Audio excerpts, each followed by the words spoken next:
I was asked to address a few questions that's relevant for this time. Be'ezrat Hashem, it should be help for tzibur for this time. The first question that I was asked was, is one allowed to come out with gloves and masks on Shabbat Kodesh? Can you come out of the house? Which gloves? The nylon gloves to protect yourself, and the mask you put on your face. And the answer to that is that the Shulchan Aruch in Seif Lamed Zayin in Siman Shin Aleph writes that it's permitted to come out with gloves on Shabbat. The gloves over there are to protect you from the cold.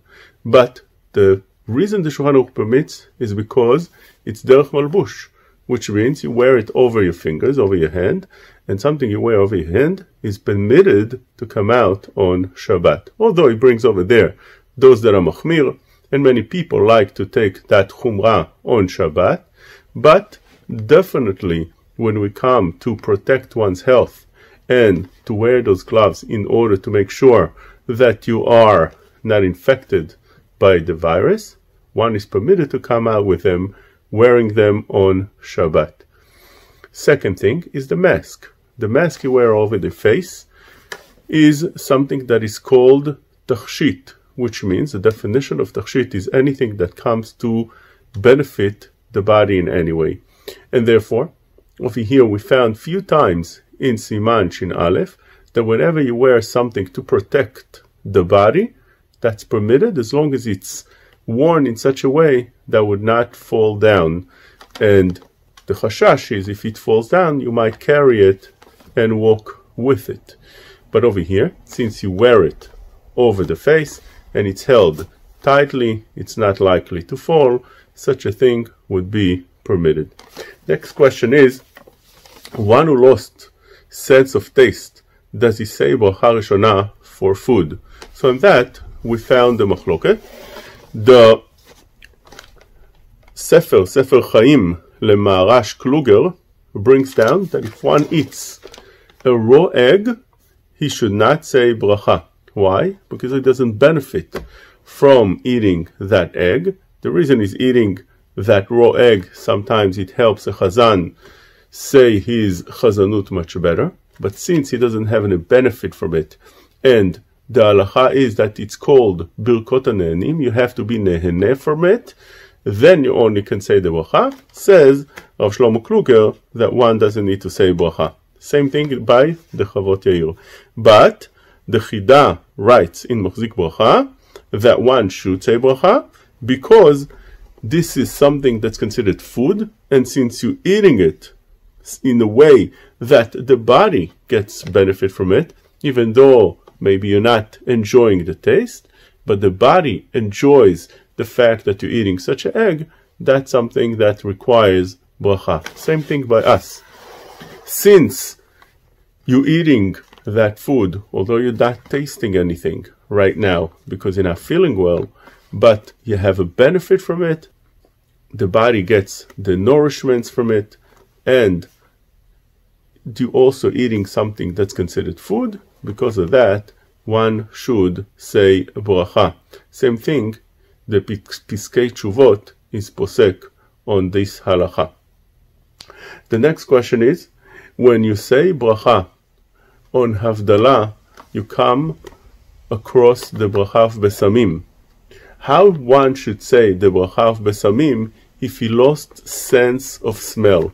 When a person is sick and his nose is congested and he can't smell anything, can he say bracha for the Besamim? The halacha in Shulchan Aruch clearly says in Ilchot Besamim that one should not say bracha over the Besamim if he can't smell it. What should one do if you can't smell it? First, you try and you see if you do feel some kind of smell. If you don't, hand it over to somebody else that would say the bracha, and with that he be yotzeh. But you yourself can't say that bracha. If you're the only one there, or if everybody lost sense of smell, then skip the bracha of the Besamim. Next, can you pray for someone who is sick on Shabbat? The poskim bring down that it depends. If he's a chole sheyesh bo sakana, definitely one can pray for him on Shabbat Kodesh, even in groups, and mention his names.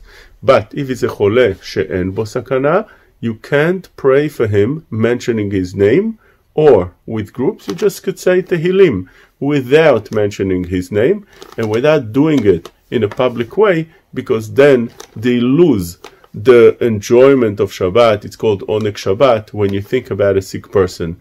Because of that, unless it's a real danger, it's called Chole She'esh Bo Sakana, which means the person is in life danger.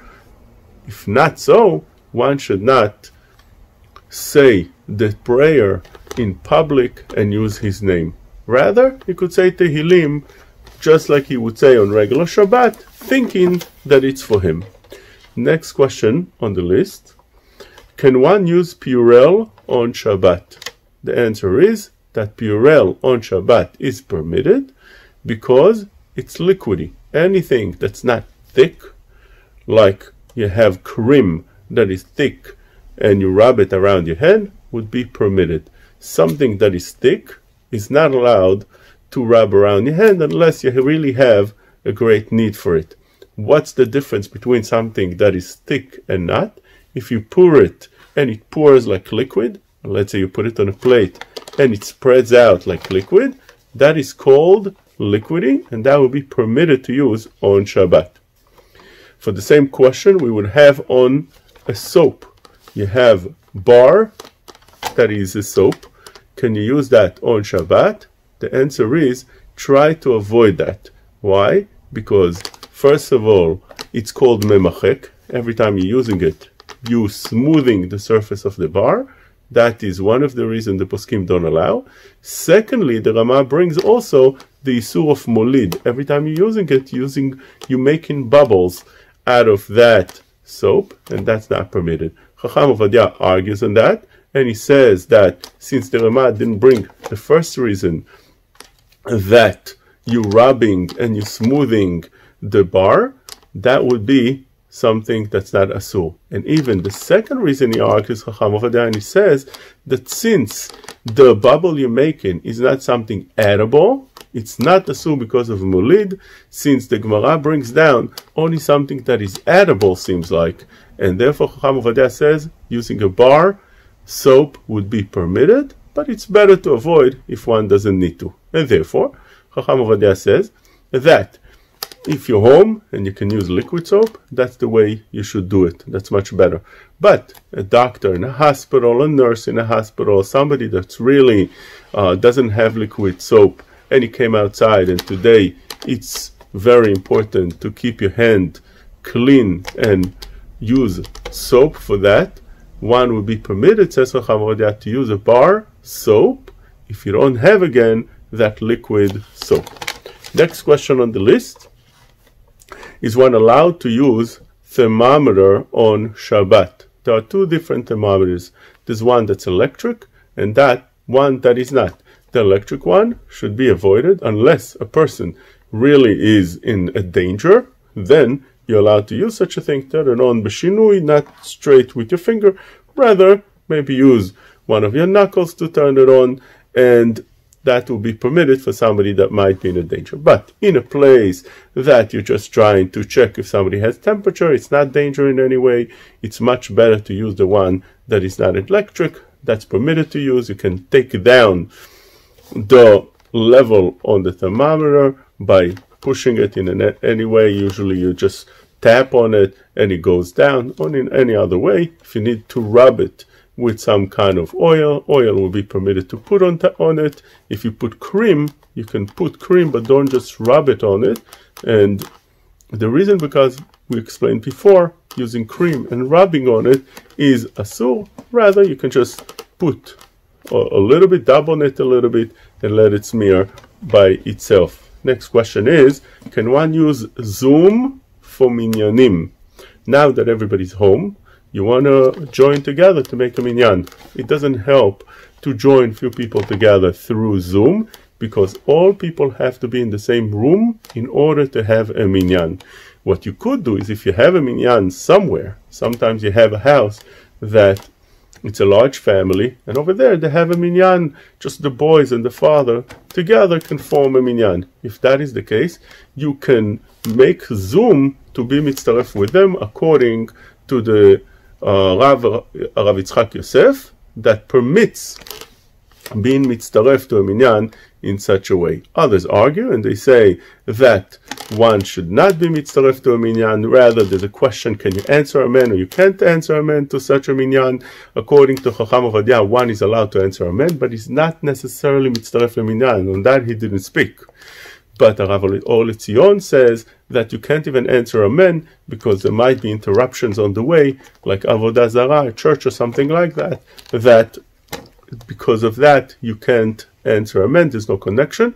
So to summarize this, according to Rav Yitzchak Yosef, if there is a minyan already, you could join along with that minyan and be yotzeh, as you would be part of that minyan, but you can't form a minyan out of people that are not together in the same room, although they're all together in Zoom at the same time.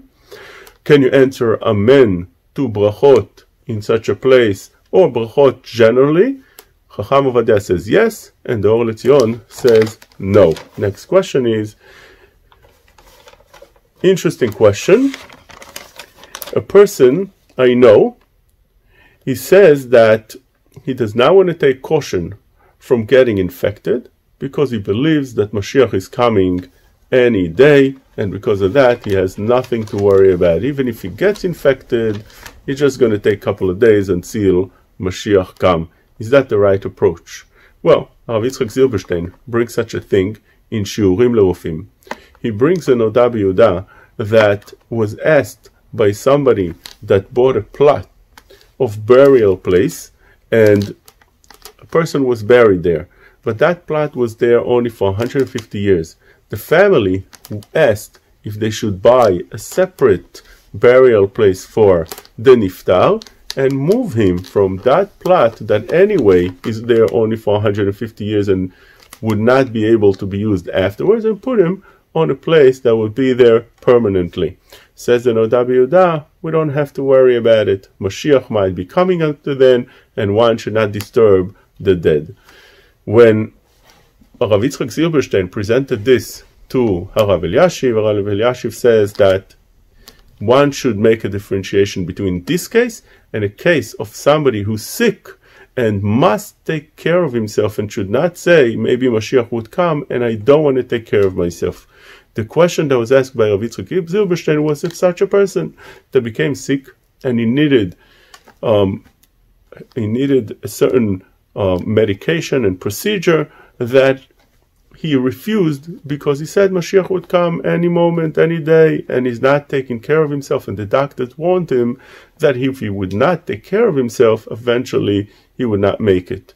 Rav Eliashiv said that that patient is wrong, and it's not the same, and you can't learn from this Oda B'Yehuda, because the Oda B'Yehuda is speaking about a person that was buried halachically correctly, didn't do anything wrong, and he's there, buried al pi halacha, and for that you don't have to worry and move him out, because Mashiach would come hopefully up to the time that this plot will be updated. But when we're dealing with somebody's health, one must take care of his health halachically, because it says v'nishmartem od lenafshotechem, and because of that this patient is wrong, and he is not allowed halachically to rely on the fact that Mashiach will come any day and would not take care of himself. Rather, he must take care of himself, get all the treatment needed and required by the doctors. Same answer would apply over here as well. One is not allowed to be lenient with this idea of taking care of himself, of taking precaution, of making sure that he doesn't get infected by the terrible virus, but rather one has to do all, and is commended so by the Torah, v'nishmartem meod lenafshotechem. Yiratzon, Bezrat Hashem, that we be hearing good news and will be having a joyful time at Pesach all together at the Seder table.